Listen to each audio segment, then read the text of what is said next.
Bienvenidos donde quiera que estén. Soy Marcelo Birmacher. Esto es 15 minutos.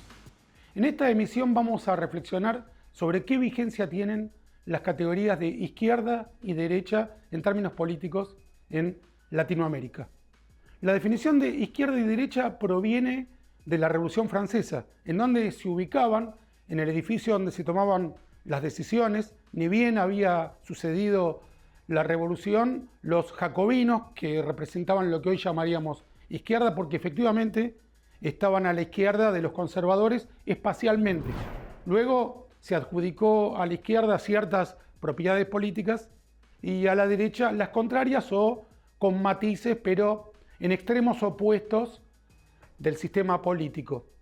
La primera confusión o el primer malentendido es considerar que las democracias contemporáneas, especialmente las latinoamericanas, devienen de la Revolución Francesa, cuando en realidad, previo en más de una década a la Revolución Francesa, se independizó América, la primera democracia contemporánea, que es la verdadera fuente de la cual provienen nuestras jóvenes democracias latinoamericanas. Y en ese episodio, en ese evento que modificó la historia humana, más aún que la Revolución Francesa, la Revolución Americana, la Declaración de Derechos del Hombre, la Constitución Americana, la idea de que el hombre naturalmente se reconoce como una misma especie con derechos y obligaciones, nunca antes propuesta en términos laicos, racionales, como ocurrió en la Constitución Americana, formulada por los padres fundadores de América. No existía esta categoría de izquierda y derecha, que vamos a ver después y que tiene algo de artificial, como decía, que deviene de la Revolución Francesa. ¿Por qué son categorías caducas? Consideremos el planteo de que la derecha es autoritaria y la izquierda, paradójicamente, hasta los gobiernos que se autodenominaron como tales, libertaria. Las dictaduras que hoy permanecen en Latinoamérica, ¿de qué signo político se autodenominan?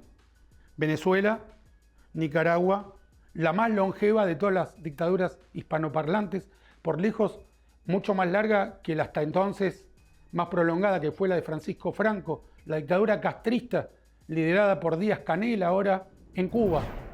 Se autodenominan de izquierda, no de derecha. La dictadura que podría haberse denominado, y no es del todo precisa la definición, de derecha, como la de Videla, iniciada en el año 76, terminó en el año 1983. La dictadura de Pinochet, aún más larga que la de Videla, pero mucho menos prolongada que la de Cuba, y que la de Nicaragua, que la de Venezuela, duró entre el año 1973 y 1989. Las dictaduras que se sostienen y que no hay signos todavía de que vayan a caer, pese en este momento a la función estabilizadora y prodemocrática de Donald Trump, son todas del signo de izquierda.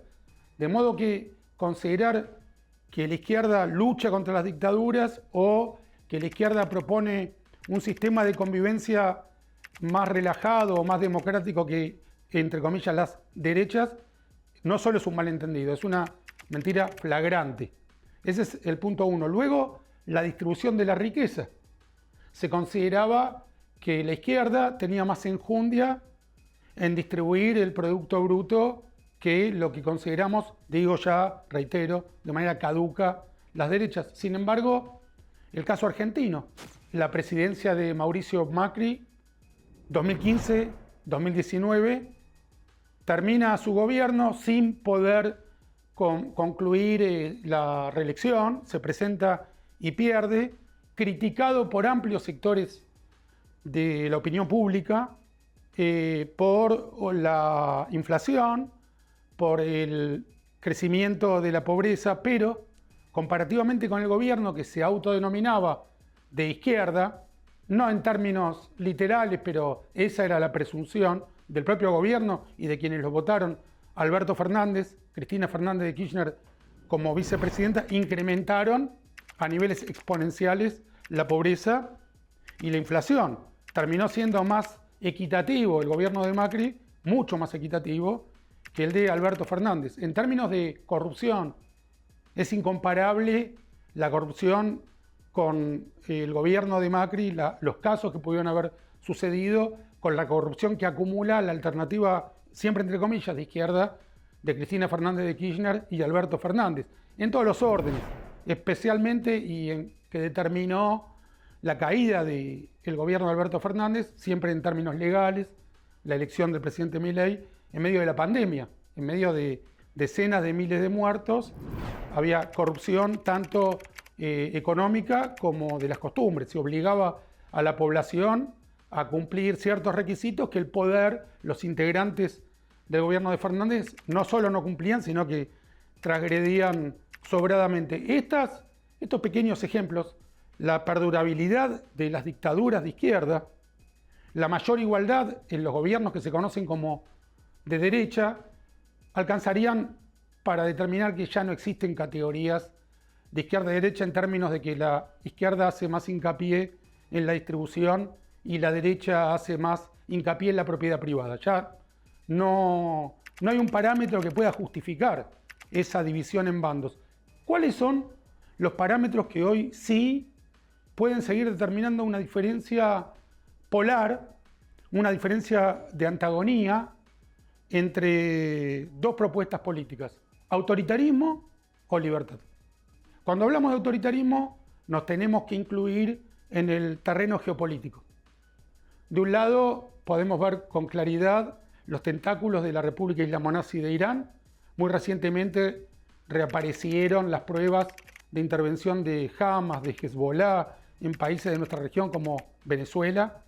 La asociación con el narcotráfico a nivel gubernamental también en Venezuela, y en oposición las democracias liberales asociadas con Estados Unidos, que siguen proponiendo las garantías y derechos de todos los ciudadanos, el combate contra el delito y la hegemonía de las democracias liberales. Dentro del bloque islamo-nazi iraní puede haber colaboraciones esporádicas, no fatales, no continuas, de China y Rusia, que pueden asociarse económicamente, esporádicamente, con la teocracia islamo-nazi iraní. Pero tenemos casos de subalternos como el Brasil de Lula, que sin el poder de China y Rusia para mantenerse equidistante, terminan siendo funcionales a los intereses islamo-nazis iraníes en la región. Y ahí Latinoamérica vuelve a dividirse, y de un modo que no resulta favorable a la hegemonía de la democracia liberal, casi como en la época de la Alemania nazi. Acá, en las últimas elecciones, han surgido presidentes que se declaran entre neutrales y favorables al eje islamo-nazi, en contraste con una minoría que tiene una clara posición prodemocrática. Podemos mencionar el caso de Lula, ya lo acabamos de mentar, Yamandu Orsi en Uruguay, que reemplaza al presidente de Lacalle, que tiene una clara posición prodemocrática. Yamandu Orsi está en una especie de desfiladero más del lado de los islamonazis iraníes que de las democracias liberales. Boric en Chile, que tiene una ascendencia política croata, Ustacha, una posición antijudía, independientemente de la racionalidad política, sin una relación de conveniencia.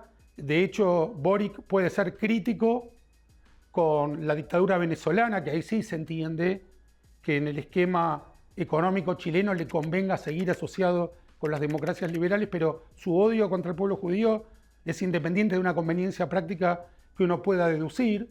Boric surge de los disturbios chilenos de los años 2019-2020, es el emergente de ese intento de destruir la democracia chilena y llega presidente. Y acá se plantea otra de las disonancias sobre lo que se consideraba antiguamente izquierda y derecha. La candidata a la presidencia de Chile para las elecciones en balotaje de este próximo diciembre 2025, que va a asumir en 2026, es una mujer de apellido Jara que se declara comunista, mientras que su opositor es el señor Kast, que forma parte del Partido Republicano, que se propone como la oposición y la alternancia en la presidencia de Chile.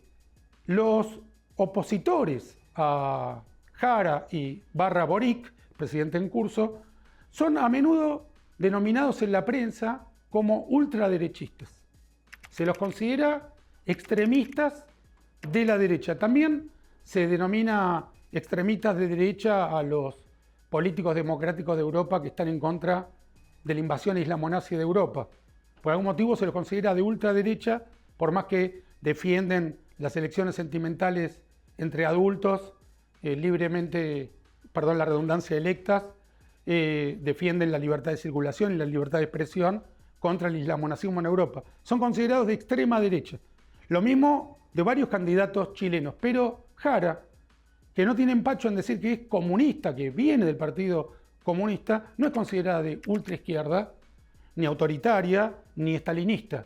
Hay una licencia, especialmente en la prensa, para los candidatos que se autodenominan de izquierda y una censura, siempre hablamos en términos de opinión, no legales, para aquellos que se consideran republicanos o, entre comillas, de derecha. ¿Por qué esa tolerancia contra una izquierda que, repito, ha probado ser la fuente de las dictaduras más represivas y perdurables de la región, y esa censura automática, como si hubiera un autoritarismo larval nunca expresado contra los candidatos que se autodenominan o se denominan de derecha? No hay una razón racional, con perdón nuevamente de la redundancia, que se pueda esgrimir para esta toma de posición automática en la mayoría de los medios de comunicación. El caso argentino quizás sea el más singular de todos los que mencionamos. El presidente Javier Milei hoy se ha convertido en el referente de la democracia liberal en la región. Cuando se postuló a la presidencia en el año 2023, también se lo consideraba de ultraderecha.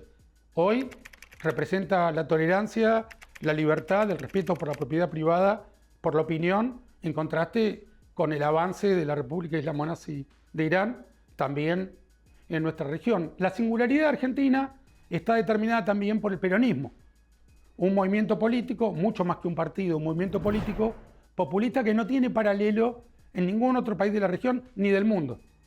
El peronismo tiene algo de religión, tiene algo de ritual, que no se termina de descifrar nuevamente en términos racionales y que sigue perdurando. Lo que podemos concluir de modo contundente es que las izquierdas y las derechas ya no representan lo que surgió de una manera eminentemente espacial en la Revolución Francesa y se perpetuó más mitológicamente que prácticamente, y que la oposición entre autoritarismo y libertad hoy se ve graficada por las dictaduras de Venezuela, de Nicaragua, de Cuba y sus adherentes, sus colaboracionistas, el Brasil de Lula, lateralmente el Uruguay de Yamandu Orsi, el Chile de Boric y los defensores de la democracia liberal. ¿Por qué ganan los movimientos o partidos de izquierda? Hay una dinámica, primero, en los países que tienen una buena dinámica democrática de alternancia. Una dinámica de alternancia pendular que lleva a la población a ilusionarse con que un cambio siempre va a ser para mejor. Luego, en el mundo todavía continúa la mitología, que las izquierdas generan mayor progreso y las derechas atraso. Y finalmente, porque tanto Chile como Uruguay, como Perú, como Colombia han logrado una estabilidad económica, y acá una paradoja, que deviene únicamente de aplicar racionalmente la economía liberal, del equilibrio fiscal, de combatir la inflación, que está amparada o acompañada por Norteamérica. La economía liberal en el mundo está sostenida por el paraguas político, económico y militar norteamericano. Y esa solidez, esa estabilidad, también en algunas ocasiones invita a la población a asumir riesgos que van en contra de esta estabilidad básica. Hasta aquí la reflexión, los esperamos en la próxima emisión. Soy Marcelo Birmacher, esto fue 15 minutos.